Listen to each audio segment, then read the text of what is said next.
It's the Abhi. Mm. Hello, sir. I have just started meditation, though I find it very positive and calm, but still I don't manage to maintain that calmness throughout the day.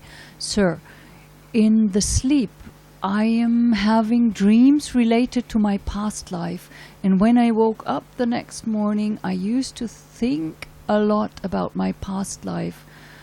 Maybe because I just had dreams related to my past experiences. What should I do to maintain the calmness throughout the day?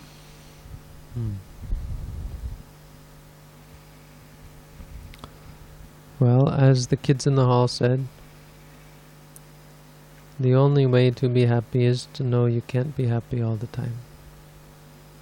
So I'll say the same for calm. The only way to be calm is to know that you can't be calm all the time.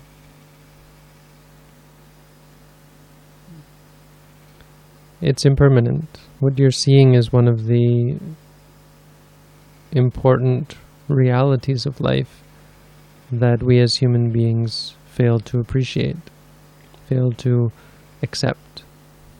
We're unable to accept impermanence on so many levels.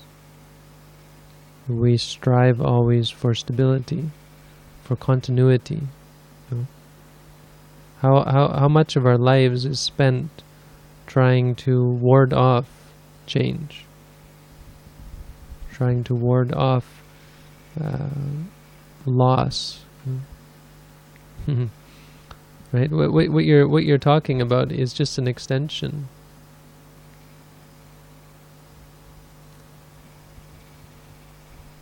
of this idea of loss. When a person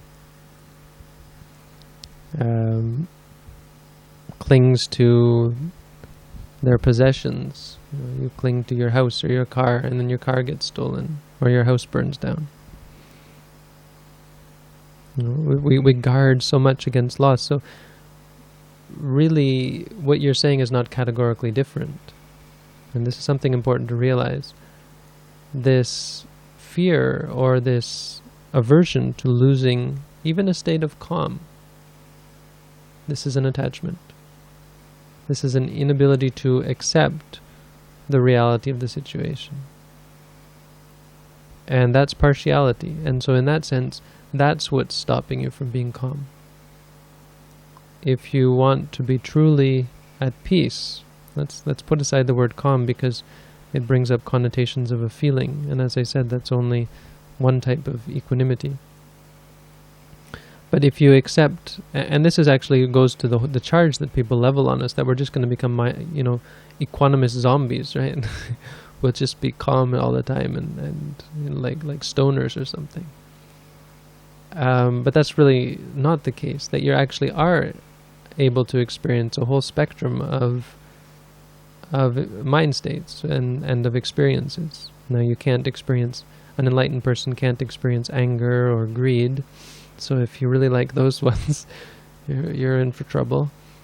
But don't worry, as long as you have craving, and people are always afraid of this. There was this, this thing I mentioned. People are afraid of losing their craving. Well, if you want it, if you think it's a good thing, you'll never let. How could you possibly let go of it? What is there to be afraid of? You can't just, oops, suddenly I didn't mean to let that go. I still wanted that one. It's not like that. You give up what you're willing to give up, and this is the equanimity that comes to us. We can still experience pain. We can still experience, even if we become an arahant, we'll still be able to experience the whole range of experiences. So we won't feel calm all the time. Even an arahant will not feel a feeling of calm at all times. Sometimes they'll be happy, but they'll either be happy or they'll be calm. And even that calm may not feel calm at times because the mind can still be active and there can still be thought in the mind. No?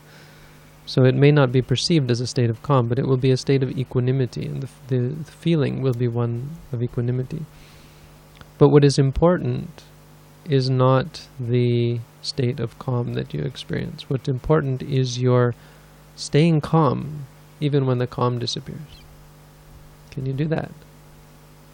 When the calm is gone, are you still calm? Because it's on a different level. You know? Are you judging the experience that you have now when you're not calm? No. Because when you're judging that, that's what's causing you suffering. It's craving that causes suffering. If you look at the Four Noble Truths, the Buddha was quite clear. Tanha, yayang tanha pono bhavika, nandiraga sahagata, tatra tatra binandini. Whatever craving that leads to further becoming and is associated with desire and so on, this is the cause of suffering. Which finds delight in this or that or anything, that is the cause of suffering. Even attachment to good, to wholesome states is a cause, as you can see, for a cause of suffering for you.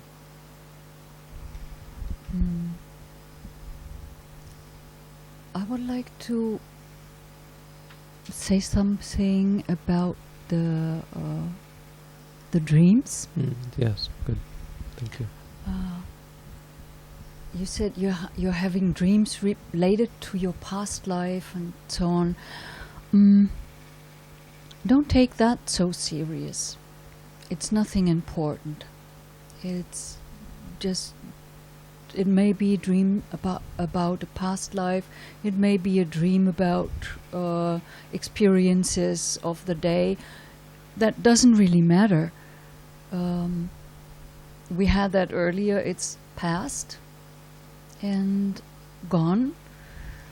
And of course, in the sleep, we work out things that we dealt with in the past, and we can't control that really. So this is just going on, and maybe it's important for you to work that out. So just let it happen and be mindful that it happened. You don't need to always be calm about it. Sometimes these things are scary. Then look at it. Or sometimes they are important. Then look at it. So just push things away by wanting to be calm. That's great danger. To mental or to cover everything with calmness is not wanting to see reality as it is, because reality is not calm. The only thing that helps is to develop equanimity, as Bhante said in the answer earlier. Then you can be calm naturally. But if you want to be calm, Bhante mentioned it already, then you won't be calm, because there's always that greed for being the wanting to be calm. So when you take this all too serious and then want to cover it up, it one day might explode, and you will not be calm at all. Yeah, just to reiterate what I think is the most important is that past is past, no? If you've had past life memories or so on, it's still past. The Buddha said, "Adita nanva kameya," don't go back to the past. So sitting around thinking about the past is not going to do much except cultivate the habit of thinking.